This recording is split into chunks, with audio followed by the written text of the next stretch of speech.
Hello all and welcome to the events plus activities for the circular economy at Harvard Symposium. We will be talking to the people making the circular economy happening, rethinking how we design, make and reuse things. I am Sergio Jacinto, advocate for a circular economy and a master's candidate for sustainability transition management at Bologna Business School. It's my great pleasure to introduce our guest today, Richard Berger, co-founder of Swapfiets. Richard is the co-founder of Swapfiets, the largest micromobility platform provider. He started the company together with two friends from a garage in the city of Delft in the Netherlands.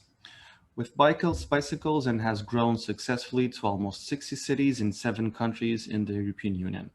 Swapfiets' goal is to expand their bike proposition with e-bikes, kick scooters, and e-mopeds, leading the movement to create more livable cities through their circular business model, and they currently have 220,000 actual active members. Richard is graduated marine engineer and has a strong passion for creating sustainable solutions that drive real business results. He loves to create a strong company culture and is energized by interactions with diverse people. In his spare time, he enjoys spending time outdoors, reading a good book, or cooking a healthy meal. Welcome, Richard. Good morning, welcome, thank you. Thank you so much for joining us again, and this time in the Event Plus activities of the Circular Economy at Harvard. Richard, just to kick off our conversation, how does this idea come about of Swapfiets? Yeah, so first of all, thank you for having me. I really enjoyed the first session, so looking forward to this as well. Our pleasure. And the idea of Swapfiets started with my two of my friends. We were doing the same study, and we were all three we are enthusiastic road cyclists. So we were talking a lot about cycling as well. And at one point in time, we discussed, buying secondhand racing cycles and refurbishing them and selling it. And then the discussion moved towards, no, we should rent them out to people that just want to have a road cycle for the weekend. And then we thought, hey, why are we thinking about this for road cycling? Why not just for your everyday commute? And then we shifted our complete idea to saying, hey, what if we just try to shift the sense of ownership of having a bike, which also comes with a lot of hassle, towards subscribing towards a bike, in which you only have the benefits, and we as a company take ownership for the bike and make sure that it always works. So it started with road cycling, and then it ended with just your city daily commute. But an idea is just an idea. So we've bought 40 bikes secondhand, and we put it online, and we had them subscribed within 2 weeks. So that was the start of the company. Wow. And going in, were you thinking about circularity? Have you heard about circular economy in the first place when you designed the business model? Well, pretty soon, to be honest, no, we didn't yet. We're a big largely known with circular economy, but of course, soon when we pitched the concept to everybody, then we soon found out that, hey, this is a form of product as a service, and product as a service is a form of circular economy. So what about that? And then we dove into it. We see, okay, what can it bring us? But in the end, we started the company not just because of this circular insight. We started it because we really believed, and we learned that it was a better way of serving our customers. They were happier with a subscription bike than with owning a bike. So our main driver was the satisfaction of the customer. And of course, from the core, it is a circular concept. But that, I think, is also the beauty of it, because you really need to deliver real consumer value. Otherwise, you can have a circular business model, but nobody wants to have it. Exactly. And you actually found the true value and a market value, and a very successful one within the circular economy concept. You've come a long way since 2014, I believe. To 220,000 users is really, really impressive. What does that, it's even difficult to fathom. Well, how many bikes does that translate to? Precisely 220 bikes also? How does that work? In the ideal world, yes, but not right now. That's not the case. Now, 6 years ago we started. So 6 years ago we had 150 bikes, and right now we have 220,000 active members. And that extreme growth also comes with a lot of uncertainty. So we needed to predict our numbers for next year while we are still quite small. So getting that right, getting that forecast right is quite challenging. But in the ideal world, we work towards approximately 5% extra stock on top of our active member base. So you can imagine that, for example, when you have a Swapfiets and it breaks down, then we either repair it on site within 10 minutes, and if that's not possible, then we swap the bike. So we need to have a ready-to-go bike on stock to perform that action. But that bike then goes back to our warehouse and is repaired and can go back into the pool, so to say. So we think that approximately 5% would be sufficient on top of our active member base. Yeah. Yeah. Okay. So actually, keeping in the same line of thought and getting in a little bit into how a circular economy works in systems and how we only can be sustainable, especially getting into circular thinking, if we think about the whole value chain. And you just talked about actually repairing your bikes. How is your relationship with your suppliers? For example, in the repairs, do you also in Swapfiets have a product as service? Do you outsource your repairs? How does that work? Yeah, that's a good question. To give you some insight in this is we have our own shops, we have our own warehouses, and we have our own mechanics and people working that. So we actually own the complete final part of the supply chain. So in the end, we order bikes, we design them ourselves, but we order them at our production facilities, and then they got delivered to us in our warehouses. And at that point in time, we own the rest of the supply chain. And that allows us to completely be in charge of upgrading, repairing, refurbishing the bikes. For example, due to progressing insights, we learned that I'm just thinking out loud, an example is, for example, the tires are breaking down too often. So we say, okay, we want to upgrade the tire, and because we own that part of the supply chain, we can also do that backwards compatibly on our current fleet. So that's a really beneficial thing to do, because then your numbers immediately improve in terms of how many times the bike breaks down. Though it's the manufacturing, the production of the bike is done by another partner. Yeah, that's done in such a scale that's not we cannot do that, and also it's not really necessarily because we learn from the data which parts needs to be better on the bike. Then we find that parts together with our supplier and they put it on the bike. So in many cases we have a pretty good relationship with our supplier. And starting, it was quite challenging to change the mindset of I want a bike that's good to sell to I want a bike that's perfect for subscription. That was a totally different mindset, and that was challenging to get through in the beginning. But right now they better understand what we need, so the discussion goes pretty easily. Okay. What about your other suppliers non-bicycle related? How do they contribute for your circularity also? Well, I think a good example is, for example, packaging material.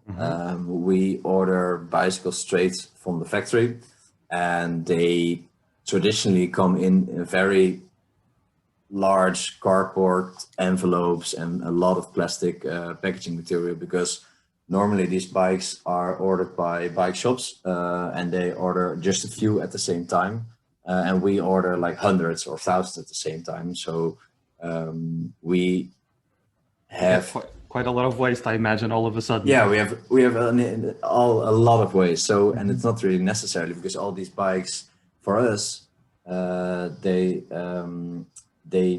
need to be good and in good shape, but they don't need to be like without a single scratch, because for us it's important that the bike facilitates the customer from going from A to B, but it doesn't necessarily need to be brand new. So we started with the discussion with our manufacturers to say, hey, we want to do less packaging material, because then we have less waste. And we started to see how much we can reduce it for us to still have good quality bikes.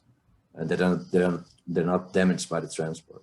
So we reduced the plastic packaging material by approximately 90%. Wow. And cardboard by 80. So it is 90 and 80. And we have less cost. There fit more bikes into a single truck, so we have less transport costs. And the manufacturer has less cost of buying and sourcing all these materials. So it's a win-win for everybody except for the packaging material company. And I think that's a good thing.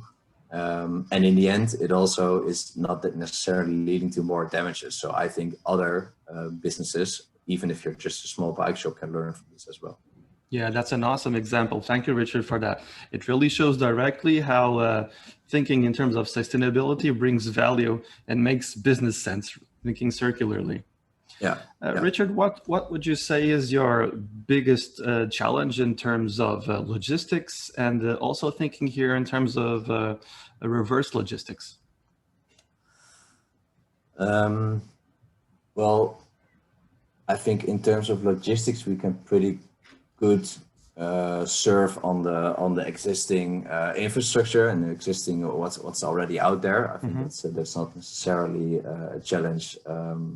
Except for, of course, the example that I just mentioned, that we can increase the number of units per truck if we reduce packaging material, for example. But reverse logistics is an interesting topic, because the whole system that's in place right now is not designed for reverse logistics. And that is definitely a challenge. So first of all, our first action with the packaging material was to just send it back to the factory, because we don't need it and they can use it again. But that's already quite impossible, because the truck that goes from A to B does not necessarily go directly back to A. It maybe picks up another cargo somewhere. And I think in terms of sustainability, that's a good thing. But in terms of reverse logistics, that's going to be challenging. And also, for example, packaging material is designed for single use. So if you want to do reverse logistics, you still need to have packaging material to protect it, but that needs to be designed for multiple uses. So I think right now the system is totally not designed for it. And we are finding custom solutions for large scale for large volumes. But yeah, it's still a custom solution. So there's no, it's still quite a challenge. Richard, still in the value chain, one of the big challenges also concerning reverse logistics, but also thinking about IT systems, which is really in the core of circular economy and sustainability development. One of the very, very important issues and enable a lot of business models within the shared economy, especially, is IT tracking and blockchain technology, which is also a very important issue now. And also, if you consider that probably in the future, all products will have their own passports, and blockchain technology would have a better emphasis. And also the rise again, or a boom in RFID for easy tracking. What concerns you have with tracking your items? Well, concerns are in many cases right now the technical enablement of it. So for us, a bike is still quite a low value asset, actually. So it's different than a laptop or a car or what else. So to really have high-tech solutions for low-value assets, that's still a challenge, right? Because we cannot have a tracker on a bike that's not powered by a battery, for example, because then you need to continuously change the batteries or have it solar powered, and that's still in a very infant phase. So I would say that the hardware challenge is still quite something that prevents us from really doing it. But we already do kind of a low-tech solution. For example, every bike has a unique code. And every time we have it in our hands, like we perform an action, for example, transport it, or it's with the customer, or it's being swapped, or it's being repaired, then we update the data passport of that item. So if we manually scan that item, we can see the whole history of all actions, what's done on that item. So in that sense, we already perform some low-tech solution for this. But I really do think that if this innovation continues, then we are in the end also able to apply that technology to all our items and to further utilize that, so to say. Richard, lately we have seen a lot of intervention regarding sustainability and circular economy talk, also deriving from the Circular Economy Action Plan and the Green Deal. What opportunities do you see for Swapfiets there? And also let me ask you a second question here.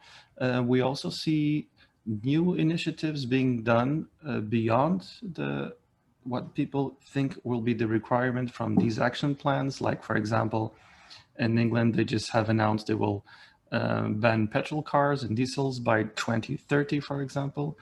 What do you see happening there for Swapfiets? I think, first of all, it's a very positive way to see this developing in that direction. And not just because I'm a real believer that this will bring and help us to a more sustainable world, but also as we as Swapfiets are currently, in many cases, are a front runner in this industry, in a specific market where we are. And that is a nice thing to have, but it also limits sometimes the partners, or limits some certain solutions that there's out there. Various solutions are still in a very infant phase. So if this ecosystem of circular economy grows, then we also have more opportunity to grow with it and find more solutions for it. Regarding the green or the Green Deal or the action plan, I think there are three things are most exciting opportunities for us. First of all, I think that circular companies are branded by a certain eco label, so to say, that really allows certain financial opportunities for it. So it becomes more easier to finance these kind of companies instead of the more unsustainable companies. So I think that's beneficial for us, because we still need to buy these assets, we still need to finance them. And if that's being done cheaply, then we have a competitive edge. And the second, I think, is the increased focus on designing products for circularity. So we, in many cases, we still cannot be 100% circular. Unfortunately, we're 88% circular, and that 100% needs to be realized using parts that are designed for circularity. Right now, we cannot sometimes recycle parts because they're made of multiple materials and it's difficult to recycle them. So that design framework will help a lot. And last but not least, I think within the Green Deal and Action Plan, there's a lot of focus on e-products. And that will help us as well, because that's a big growing market for us as well. But also the batteries made from lithium ion are quite a sustainable challenge in either to realize, but also to recycle. So having more focus on that and having better solutions for that will definitely also help us to reduce in the end our footprint. Yeah, so it's a systemic change, and of course our governments will also be very important in making the market bigger and more green and creating better opportunities, like you said. Richard, in your presentation on our shared economy session, performance economy, I'm going to quote you on this. You said on your presentation, we'll lead the movement for more livable cities. What do you consider are your direct impacts on the urban living, and what do you foresee for the future in terms of urban living regarding shared mobility? Yeah, that's a really good question, and I think the direct impact of, I know that the direct impact that we have on urban living is, first of all, the transport mode. So the preferred transport mode of going from A to B. And we know already from data that a lot of our customers are changing their way of traveling because of the easiness of having a bicycle subscription or an e-bike or an e-moped subscription. So we see people moving away from, for example, public transport. They used to walk and they are now walking less, or they're even using their car less. Almost 10% says that they are making less use of their car. And I think that's amazing. Even though it's just 10%, I think we can do a lot more. But 10% less cars on the road means less pollution, less urban space wasted for cars, and more, peace of mind cities. And the second thing is that they move to more healthy ways of transport. I think not just physically to be on a bike, to be outdoor, to be in an active mode like cycling, but also mentally to have some exercise and to have that mind clarity instead of the frustrating things that can happen when you're driving a car, for example. And last but not least, I think the products are designed and maintained in such a way that they are very safe. They have lights, they have brakes, they have enough profile on the tires, so that it also improves the safety of the bikes and in the city. I think that's first of all the primary things that we impact on the urban living. Yeah. Richard, let me ask you. Sorry, please. No, the other thing that you mentioned that we foresee for the future, I think from the numbers there will be the urbanization will continue, and at the same time we also want to live more healthy and sustainable lives. That will stay a very dominant factor in the products that we choose. So I really believe that there will be more space, or that the smart multimodal solutions will in the end replace car usage in the cities. And for example, your daily commute will be a bicycle subscription, but you have an e-vehicle that you share with your neighborhood for other locations, or maybe even long distance travel with high-speed trains. And when you're in, I don't know, Berlin, you have a sharing bike, for example. I think those multimodal solutions will be more and more integrated. And that will replace the car usage. That's what I believe. Articulation between systems and the player, that would be awesome to see, and probably our children will already be part of that future for sure. Yeah, I'll be at least. yeah, that's for sure. Richard, one of the most difficult challenges we will have nowadays regarding circular economy is also building KPIs and measuring our circularity. There's a lot of talk about this issue. A lot of companies have different ways of measuring their circularity, and we now see a movement to bringing together common KPIs or circular transition indicators, for example, to help in the transition, but also a common framework and a common approach. How do you see this? What kind of criteria do you use to measure your own circularity?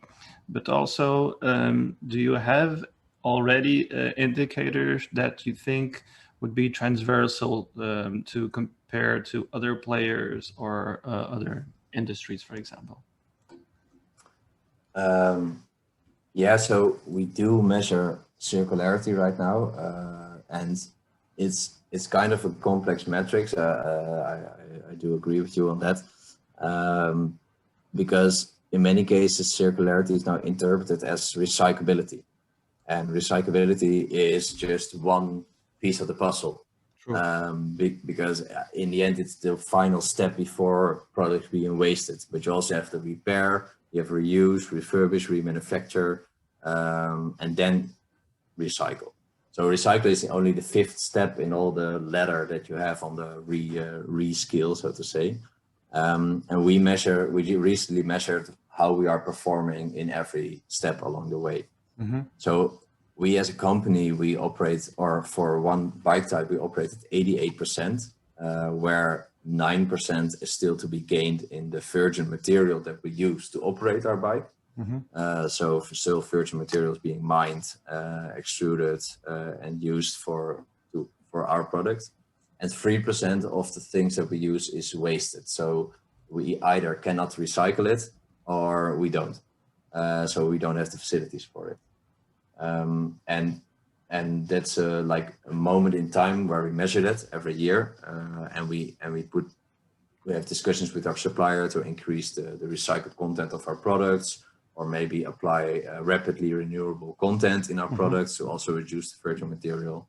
And of course, what I just mentioned is the design rules or design framework would really help for us to reduce that waste percentage and indeed realize 100% circularity. So that's a bit how we look at it, but it's of course a very complex thing, and measuring is where it all starts, and there's still no one size fits all solution. Yeah, still in very infant phase in terms of measuring. Yeah. Getting into our last 5 minutes, Richard, I will just ask you two maybe last questions. Approaching one of the aspects of the shared economy with what is collaborative consumption, but also the community that are built around the shared economy. Do you think of Swapfiets as having a Swapfiets community? How do you engage that community feeling if you actually do it? How do you promote that community to rise? It's a big challenge actually, because in many cases we buy our products all in a linear fashion way. So what we do is in the end different, and we need to communicate that to our members as well. So we just actually recently started doing that more proactively, because we also know that, for example, because you have a Swapfiets, your bike breaks down less often and you have more positive impact on the environment. Some of our members don't even know that. So we started communicating that through our newsletters, through our stores, through our social channels. But also what we do is to try to engage them with, for example, social impact purposes. So for example, we are now working on local social workplaces where we collaborate with, because our bikes can be repaired in a very standardized and very structured way. We are able to work with those kind of parties to also have a positive social impact in that sense. So that works for local labor and those kind of things. But also, for example, our members that activate that are actively participate in providing mobility for those who need it the most, for example, and all those kinds of things. We try to engage our community, because we are not selling stuff and then we don't see them again. We have them in our community, so to say. We are more and more finding ways to also activate that community and contribute to the bigger purpose of, for example, more livable cities. It's still trial and error, but we are actively discussing this also with our customers. Okay, Richard, just for the last minute question. How is your relation with Swapfiets in terms of business to business? Do you have plans for the professional market, for logistics that we see a lot of in terms of bicycles in Amsterdam, and especially last mile deliver? How can you support logistics professionals becoming circular and going on in the future? Yeah, so currently we have a B2B market within Swapfiets, and the best examples of that are, for example, hotels or delivery businesses like food delivery. Because our products right now do not facilitate like packaging, like large parcel delivery, for example, but they do facilitate food delivery very well. I think in the end we can move to also those kind of markets, but for us, our products right now do not facilitate it, and we are focusing on the consumer market first, because that's now part of our focus. But I do not exclude that it can be further extended for other markets as well. Okay. Well, Richard, thank you so much for joining us today. We are just about to reach the end of our talk. It was a true pleasure to have you on board, and we hope that in the future you could join us for other events. Thank you, Sergio, for having me. We're welcome. Swapfiets is truly leading a way to the circular economy and helping businesses understand how being environmental friendly can be profitable, as we saw with Richard's fantastic examples. This is the first event plus talk we're having today here with Richard Berger. In January, we'll be having others. We will be hosting Harold Tepper, the program lead of circular economy for Philips, in early January. And towards the end, we will be hosting Anna Carolina, global head of sustainability for OLCs. So thank you so much for joining us today and watching this talk with Richard. My name is Sergio Cinto. I'm an advocate for the circular economy. I hope you enjoyed, and again, thank you for watching.